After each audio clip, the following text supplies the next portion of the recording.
ಅದಕ್ಕೆ ನೀವು ಎಚ್ಚರಿಕೆ ಇರಬೇಕಪ್ಪ.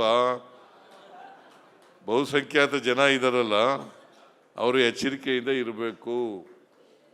ಅಲ್ಪಸಂಖ್ಯಾತರು ಮಾಡ್ತಕ್ಕಂಥ ಕಿತಾಪತಿಗಳನ್ನು ಬಹುಸಂಖ್ಯಾತ ಜನ ತಡೆಗಟ್ಟತಕ್ಕಂಥ ಕೆಲಸವನ್ನು ಮಾಡಬೇಕು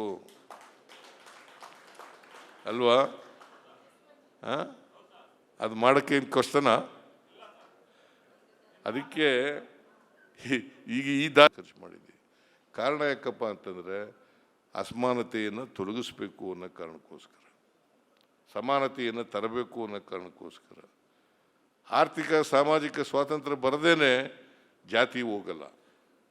ಯಾಕಂತಂದರೆ ನಮ್ಮ ಜಾತಿ ಇದೆಯಲ್ಲ ಭಾಳ ಆಳವಾಗಿ ಬೇರು ಬಿಟ್ಬಿಟ್ಟಿದೆ. ನಮ್ಮ ಜಾತಿ ವ್ಯವಸ್ಥೆ ಚಲನೆ ಇಲ್ಲದೆ ಇರ್ತಕ್ಕಂಥ ವ್ಯವಸ್ಥೆ. ಚಲನೆ ಸಿಕ್ಕಬೇಕಾದ್ರೆ ಸಾಮಾಜಿಕ ಆರ್ಥಿಕ ಶಕ್ತಿ ಬಂದಾಗ ಮಾತ್ರ ಚಲನೆ ಸಿಕ್ಕಲಿಕ್ಕೆ ಸಾಧ್ಯ ಆಗ್ತದೆ.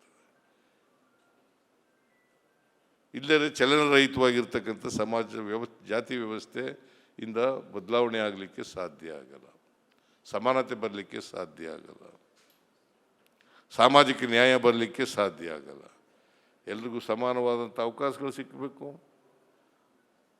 ಆರ್ಥಿಕವಾಗಿ ಸಾಮಾಜಿಕವಾಗಿ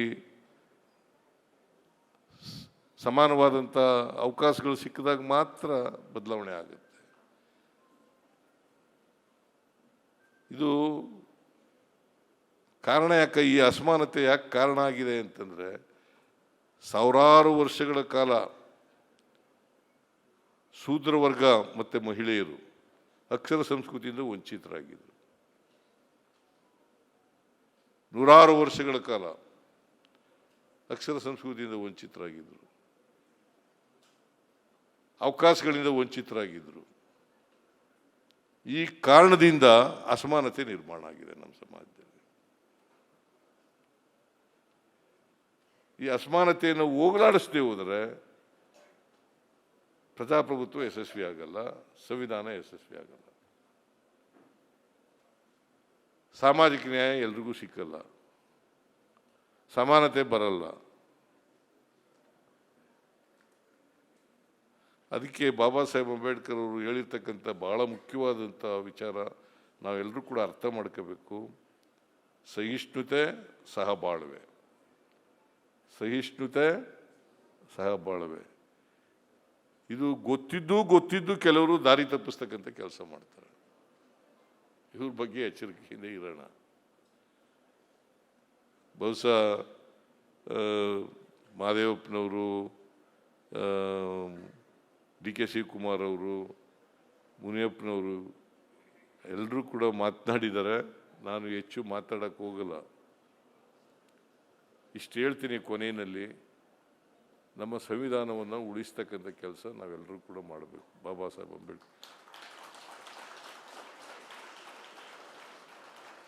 ಪ್ರಜಾಪ್ರಭುತ್ವ ವ್ಯವಸ್ಥೆಯನ್ನು, ರಾಜಕೀಯ ವ್ಯವಸ್ಥೆಯನ್ನು ಉಳಿಸ್ಕೊಳ್ತಕ್ಕಂಥ ಕೆಲಸವನ್ನು ಮಾಡಬೇಕು.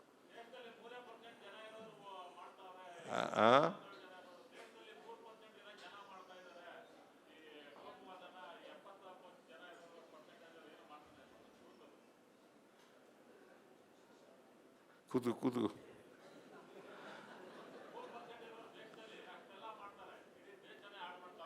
ದಾರಿ ಹಿಡಿದು ಬಿಟ್ಟಿದ್ದಾರೆ, ಮತಗಳತನ ದಾರಿ ಹಿಡಿದು ಬಿಟ್ಟಿದ್ದಾರೆ. ಅಧಿಕಾರದಲ್ಲಿ ಉಳ್ಕೋಬೇಕಲ್ಲ. ಅದಕ್ಕೆ ಈ ಇದೆಯಲ್ಲ, ನನ್ನ ಮತ ನನ್ನ ಹಕ್ಕು, ನನ್ನ ಮತ ನನ್ನ ಹಕ್ಕು. ದಯವಿಟ್ಟು ಅದು ದುರುಪಯೋಗ ಆಗಬಾರ್ದು.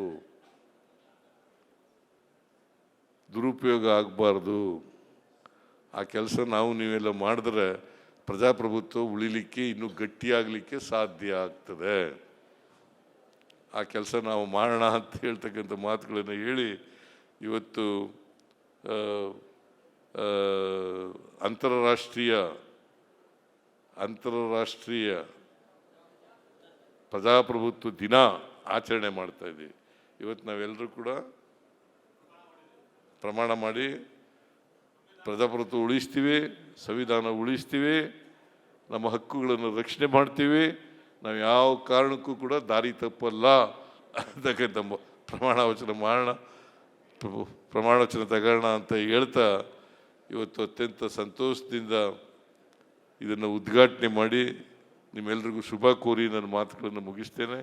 ಜೈ ಹಿಂದ್, ಜೈ ಕರ್ನಾಟಕ, ಜೈ ಭೀಮ್.